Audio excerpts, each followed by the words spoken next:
The concept of aliens has been a long-lasting idea. We have made several fantastic movies, comic books, games about the ideas of aliens invading us. What we don't typically glorify is the single-minded insanity that would come through aliens invading Earth, especially if they won. But there is one manga out right now that's not getting nearly enough recognition for really depicting how fucking crazy you'd go. And ironically enough, this manga is called Mad. Now, as of the recording of this video, it is only 7 chapters long, but all 7 chapters are fantastic. And I want to glance over the first chapter with you so you can get a good understanding on how well executed this manga really is. Because this first chapter slaps. But that's enough yapping. We should actually get into this amazing manga. Anyway, this manga opens up with Earth? I put questions on it because of what happens later on in this chapter, but also just from the first page, it looks like they have 2 different moons and a very futuristic looking city, or town at the very least. Regardless of what period of time or planet this manga is even based on, the first piece of text we get to see is just an ordinary peaceful night. Unnoticed by all, a sinister presence creeps closer. Because the next page opens up with a bunch of people being happy, smiling, being around family and friends supposedly, with the page after that opens up with a man looking into the sky, seeing a comet fall onto Earth, crashing down in the middle of the desert with some suspicious looking creatures being attached onto the rock. And another thing that I noticed that makes me also think not only is this a completely different planet separated from Earth, but it is a weird dystopian future,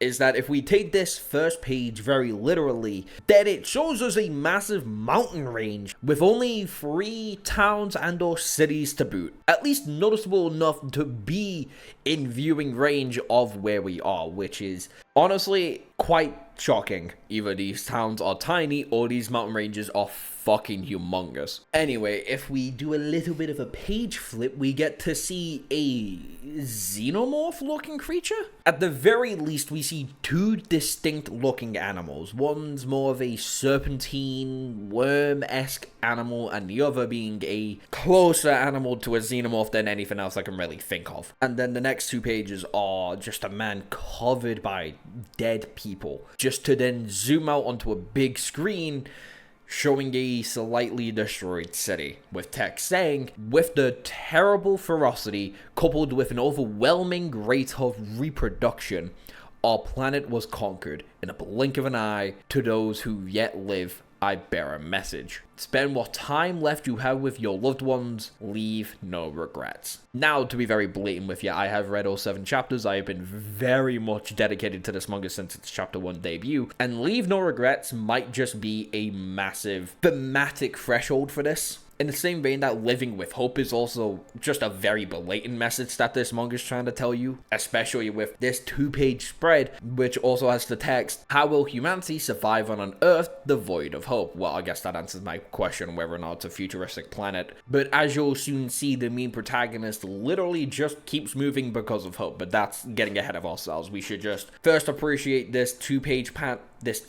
spread of a more normal looking city devoid of real life, as this xenomorphic looking creature is eating on somebody surrounded by, from what I can count, 6 dead bodies?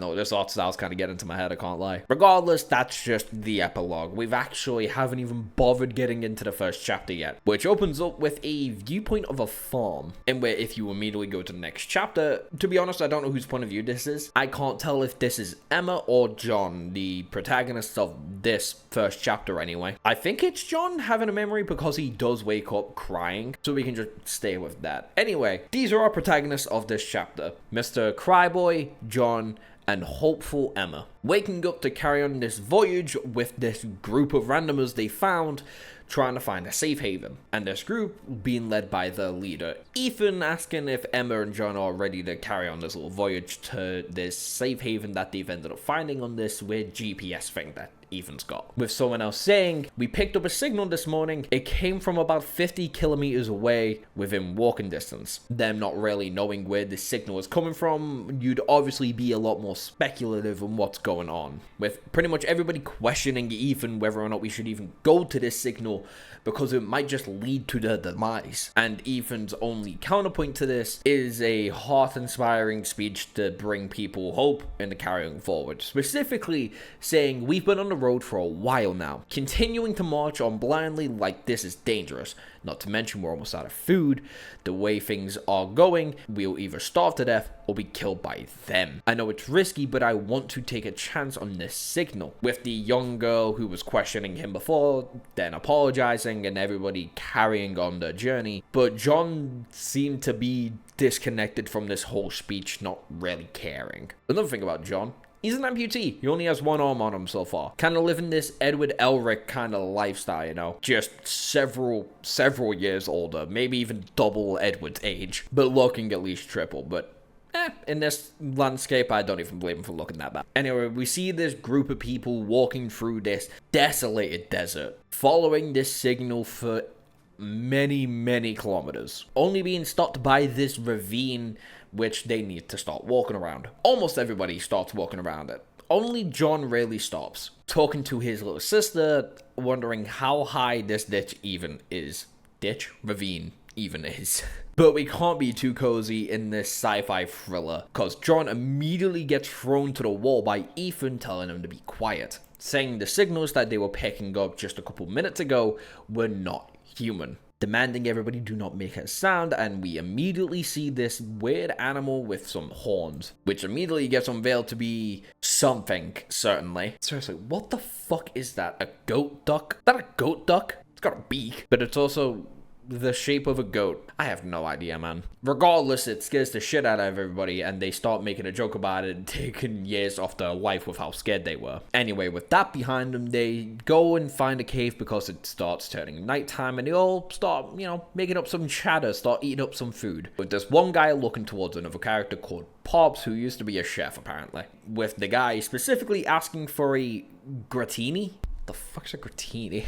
Yeah, no, I still have no idea what this is. The fuck is this? Oh, whatever. The guy really wants a gratini. But John and Emma are facing towards the wall, not really bothered by everybody's antics on wanting food. John really not caring and is more infatuated by this claw necklace, but then immediately gets distracted by Ethan requesting he should eat some food because apparently he's not eaten since yesterday. But as John does best, he declines the offer to eat this food, and then Ethan starts trying to make some small talk saying, hey, how you get along with everybody, because you've only been with us for a couple days. And with obviously that not working, Ethan just starts talking about his own little life, how he used to be a teacher before the world went to shit. Talking about how the kids really liked him up until the invasion happened, and where John immediately ran to a shelter, which is where he ran into this specific group. Until the shelter he was at got, invaded, and this little group was all that's left of an entire shelter. And with that, because they're the only people left, they start traveling the world to try and find more shelters to try and save themselves in. Then asking John what he used to do before the world went to absolute chaos. And John's only response to it is, I was tilling soil, which just means he was a farmer. Which surprises Ethan because he really respects farmers, but John didn't like that life. He only really did it because it was a family business, and he only really actually did anything because his sister really liked it. But because of the invasion, him and his sister just ran away, having nothing left of the farm to even salvage up until they ran into this group. Ethan then thanks the chat, and then John immediately points out that Ethan knows that this is a trap. The signal, leaving 50 kilometers in the middle of fucking nowhere. But Ethan doesn't care because he, unlike a lot of people in this world, still lives with hope in him. Hope that there might be nice enough people to bring in this group of randomers, knowing that everybody is in the same shithole as they are. Anyway, we do a little bit of a hop and a skip a couple pages to everybody wandering the desert again, talking, having a bit of fun, talking about if the signal really is a survivor's camp, whether or not it be a paradise-esque thing. Hoping for some nice soft beds to sleep on, a proper kitchen to cook up some really nice food, and And Emma points out how everybody is actually having fun with this. And it's all happy and cheery until someone accidentally steps on something, making a little click. The chef gets blown the fuck up, covering everybody in blood, leaving a girl horrified for her life, leaving the whole group horrified for their life because they realized they're in a minefield. And as everybody's freaking out, the tracker that signifies certain life forms starts going off a little bit. But Ethan doesn't realize this. He's trying to keep everybody down because obviously someone just fucking got blown up, which then immediately cuts to a guy screaming out Ethan's name just for him to say, "They've noticed us." Immediate next page gets this man decapitated. Ethan's blank expression, not knowing what the fuck just happened just yet. Now, I want to point out the art style because it's very rough. Recent J.J.K.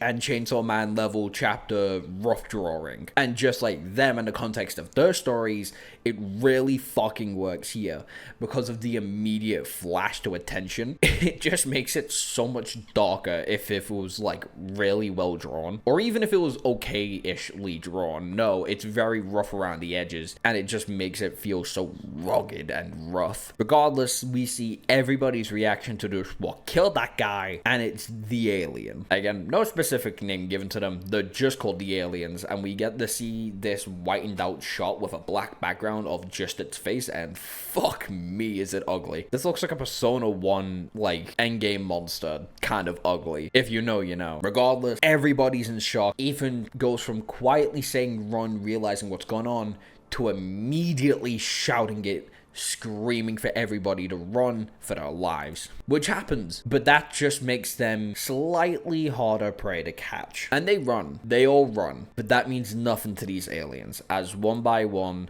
they all get picked off like the fucking nothing. And some of them aren't even getting picked off by the aliens. Some of them are getting taken up by the fucking minefield that they're in. And John is completely helpless to see it all happen. Ethan then immediately gets fucking backhanded by a random stray off the tail of these aliens, into where John starts freaking out, wondering what he should even do, where he collapses on his knees just to see Emma in front of him trying to calm him down, for us to then realize she's just his imagination. We then get a cut from maybe a couple years ago, maybe even a couple months ago, to where Emma actually died in the woods, surrounded by nothing. But Ethan not only lost his sister from this page that I'm looking at, he also lost his arm, using his only healthy arm to seemingly either drag himself or drag Emma to a safer place to mourn her death. Ethan then contemplates life, wondering why the fuck he should even run. He's lost everything, his parents, the farm, Emma, and that he proudly proclaims that he just wants to die. And with the alien right in front of him ready to take his life, and it's slamming down, Ethan's body moves by itself, running with conviction, and Ethan has no idea why he's doing it. And through that questioning, he trips on his own feet, collapsing on the floor, wondering what's keeping him moving. And then he looks down on his little charm Emma gave him just before it all really went bad. And through looking down at his charm, we get to see a flashback of him and Emma talking about what the future may look like and what they want the future to look like. Now, because I do want you to read this fucking manga, I'm gonna glance over this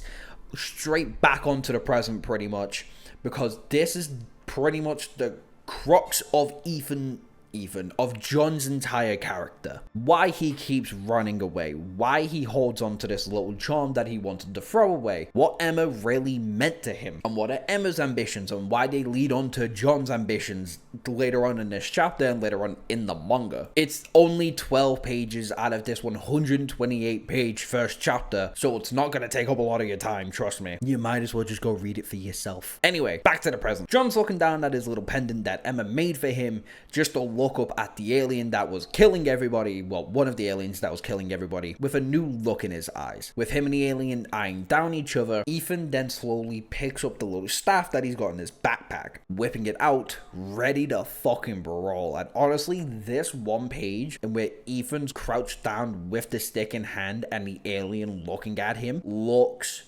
dope. Kind of looks like, what's the thing from, Skull Island? Oh, what's its name? Skullcrawlers? Is the name of them Skullcrawlers? I was right, Skullcrawlers. Ah. Regardless, they look at each other in the eyes and they start charging, ready to hit, just to then immediately get interrupted by a bullet going straight through the head of this alien. John is a bit taken back because somehow he just survived an encounter with this alien, and this troop of army-enforced people start running across the battlefield, shooting fire at the aliens, taking them all down, shooting at specifically the limbs, or more fragile part of the limbs, so the elbows, the necks, never specifically proper vital points like, the head and anywhere on your chest. Or the chest, I guess. But John is walking through the fire, making sure he can get out the way of it all. And the second all this gunfire stops, he claps onto his knees, probably wondering how the fuck he got out of that. Anyway, the soldier walks up to John right after all this happened, asking, "Are you alive? We're here to help." John takes a grip of his little pendant and says, "Yeah, I am alive." With the last words of the chapter saying, "No hope,